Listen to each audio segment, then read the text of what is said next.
Assalamualaikum warahmatullahi wabarakatuh. Nama saya Galih Pramudia dengan NIM 6670220090. Di sini saya akan mempresentasikan bagaimana bab 3 saya akan menjadi kerangka metodologi penelitian dalam skripsi saya.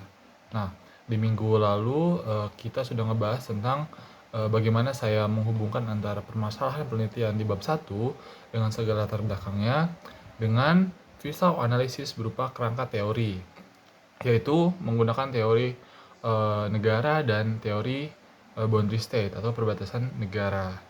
Di kesempatan kali ini saya akan membahas bagaimana kerangka metode saya menjadi kendaraan bagi penelitian saya untuk memudahkan saya dalam menangani permasalahan kesejahteraan yang dialami oleh masyarakat perbatasan. Langsung saja kita mulai. Di bagian pertama tentang pendekatan penelitian.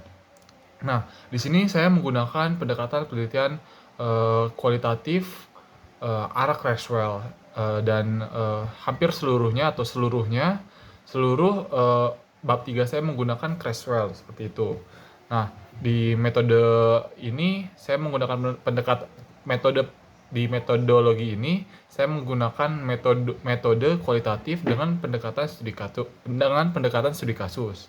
Dalam penelitian ini saya menggunakan metode kualitatif karena penelitian ini bermaksud untuk mengeksplorasi bagaimana yang sebenarnya terjadi dalam konteks pemerintah atau negara yang hilang saat mengelola perbatasan atau saat mengelola kesejahteraan di perbatasan.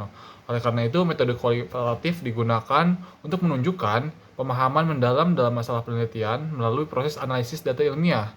Nah, menurut Creswell, penelitian kualitatif cocok untuk dilaksanakan kepada jenis penelitian yang bersifat eksploratif, dan penelitian ini adalah salah satunya.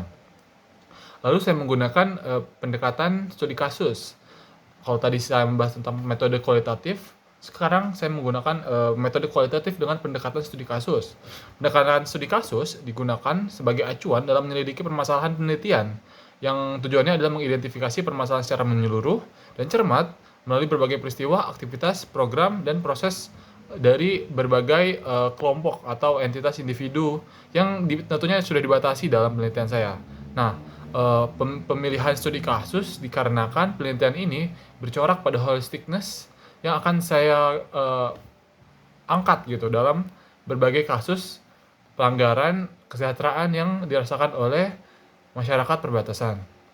Nah, sekumpulan peristiwa, aktivitas, program, dan lainnya itu dikupas berdasarkan berbagai point of view dan perspektif dari pemerintah, dari NGO, dari masyarakat itu sendiri, dan dari akademisi.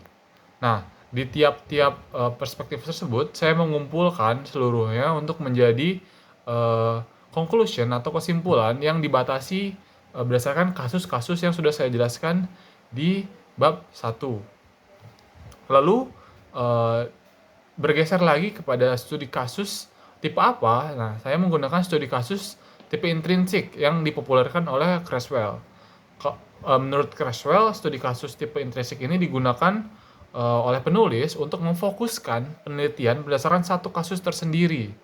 Nah, dia menyebutkan bahwa intrinsic cases study in which the focus is one of the case itself because the case present an usual or unique situation. Jadi, keunikan yang dipunyai oleh kasus bisa ditelaah berdasarkan studi kasus tipe intrinsik. Keunikan di sini saya melihat bahwa penelitian saya memiliki banyak sekali fenomena tentang ketidakhadiran kesejahteraan yang dialami oleh para pelajar dan masyarakat perbatasan, di mana mereka secara tidak langsung dan secara langsung tidak terpenuhi hak-hak kualitas hidupnya karena negara tidak hadir di wilayah mereka yang notabene jauh dari pusat atau wilayah non perbatasan.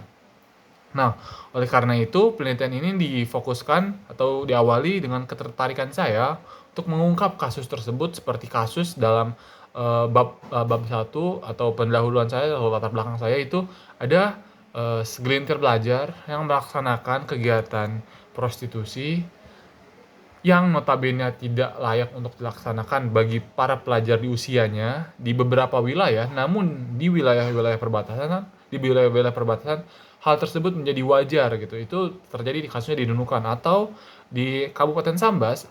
Ada banyak pelajar sekolah dasar yang berhenti untuk melanjutkan studinya ke sekolah menengah pertama dan lebih memilih untuk menjalankan pekerjaan untuk membantu keluarganya. Berdasarkan kasus-kasus unik tersebut, saya menyelami metodologi ini sebagai kerangka analisis metodologis untuk memperkaya bagaimana hasil penelitian saya itu dapat dicerna dan dapat di delivering atau dibawakan oleh penulis kepada pembaca. Nah, pengumpulan datanya itu akan saya jelaskan di bagian berikutnya. Namun sebelum itu, saya memiliki fokus penelitian yaitu pada kesejahteraan masyarakat dalam diskursus perbatasan negara. Nah, penelitian ini memfokuskan pada batasan kasus-kasus yang jelas dan mendalam seperti yang tadi sudah saya sebutkan, dengan tujuan untuk mengeksplorasi ketidakhadiran negara dalam melaksanakan kegiatan pengelolaan perbatasan di Indonesia, terutama bagi suprastruktur yang memiliki wewenang dalamnya, yang seharusnya memiliki kewenangan dalam menyelesaikan kasus-kasus tersebut. Namun pada kenyataannya hingga saat ini kasus tersebut masih ada dan seakan dihiraukan begitu saja. Nah, lalu bagian ketiga ada teknik pengumpulan data. Menurut Creswell ada 4 teknik pengumpulan data yang tentunya saya gunakan. Yang pertama ada wawancara, yang pertama ada observasi, ada wawancara, ada studi literatur, dan studi dokumentasi. Observasi adalah proses yang saya lakukan ketika saya mendapatkan topik atau ketertarikan saya dalam topik ini. Saya melaksanakan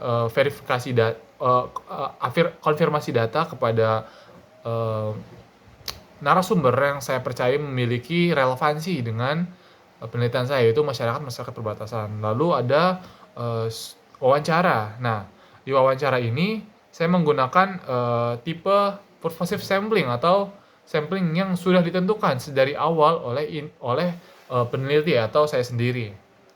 Nah, di tabel informan saya sudah menaruh gitu beberapa calon-calon informan saya, seperti contohnya dari key informan itu sendiri ada Kementerian Dalam Negeri, ada pihak dari Kementerian Pemberdayaan Perempuan dan Anak, lalu ada dari Badan Penanggulangan Perbatasan Nasional, lalu Badan Pengelolaan Perbatasan Nasional, lalu ada masyarakat atau perempuan perbatasan, lalu ada pelajar-pelajar perbatasan. Nah, di secondary informan terdapat Kementerian Luar Negeri, ada NGO atau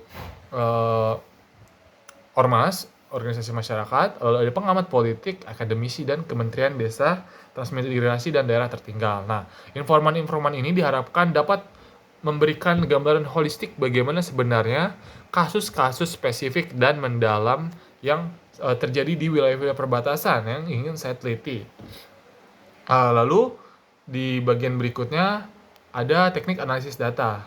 Nah, teknik analisis data yang saya gunakan itu ada 4 tahapan. Yang pertama pengumpulan data, lalu ada reduksi data, lalu yang ketiga ada menyajikan data, dan verifikasi data atau penarikan kesimpulan, seperti itu. Nah, di pendekatan studi kasus juga dijelaskan bahwa dalam menganalisis data itu memerlukan generalisasi atau konteks utama kasus. Nah, di mana dalam konteks ini atau dalam konteks skripsi saya itu adalah permasalahan kesejahteraan di perbatasan wilayah. Nah, di deskripsi kasusnya terdapat penjelasan bahwa penelitian ini akan mengeksplorasi bagaimana ketidakhadiran negara dalam mengelola dalam mengelola kesejahteraan masyarakat perbatasan di berbagai wilayah di Indonesia. Lalu di tahap berikutnya saya akan menjelaskan teknik triangulasi atau bagaimana saya mengelola data-data yang sudah terkumpul berdasarkan hasil lapangan gitu. Menurut Creswell, triangulasi itu adalah the researchers make use to multiple and different sources, methods, investigators, and theories to provide corroborating evidence. Nah, Creswell di sini menekankan bahwa penelitian itu mempunyai kewajiban untuk disahkan atau diabsahkan gitu. Nah, salah satu caranya adalah dengan menggunakan teknik triangulasi. Lalu teknik triangulasi apa saja yang ada? Yang pertama ada teknik triangulasi sumber. Sumber di sini adalah sumber dari wawancara saya yang akan saya laksanakan gitu dengan informan. Lalu ada teknik triangulasi teori yang tujuannya untuk mengkonfirmasi bagaimana kajian relevansi teori dengan temuan-temuan saya di lapangan. Dan ada yang terakhir ada teknik triangulasi metode dengan tujuan untuk menjustifikasi bagaimana delivering data dan teori diselaraskan gitu dengan pengendaraan metodologi saya.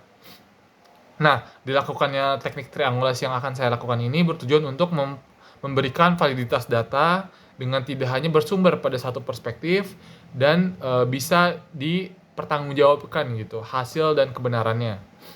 Nah, untuk selanjutnya di tahapan lokasi penelitian dan jadwal penelitian, lokasi penelitian saya berencana untuk mengeksplorasi lebih lanjut bagaimana pemilihan masyarakat perbatasan mana saja yang mengalami ketidaksejahteraan di Indonesia. Contohnya seperti yang terjadi di Kabupaten Sambas, perbatasan antara Kalimantan Barat dengan Malaysia, lalu ada Nunukan, Kalimantan Utara dengan Malaysia juga, Sarawak, Tawau gitu. Lalu ada NTT yang berbatasan langsung dengan Timor Leste dan lain sebagainya. Nah, kasus-kasus tersebut itu akan saya selesaikan, akan saya mulai, sudah saya mulai pada bulan Maret di tahun lalu, di mana awal dari topik penelitian saya telah dimulai dan saat ini sudah masuk ke proses penyusunan proposal yang akan berjalan hingga beberapa bulan ke depannya. Nah, metodologi penelitian yang saya pilih merupakan metode penelitian yang difokuskan berdasarkan pemikiran dari Creswell.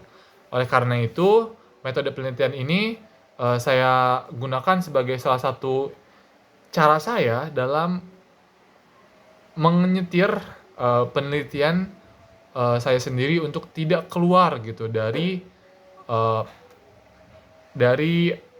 runtutan data yang telah saya dapatkan. Kira-kira seperti itu. Terima kasih telah mendengarkan. Wassalamualaikum warahmatullahi wabarakatuh.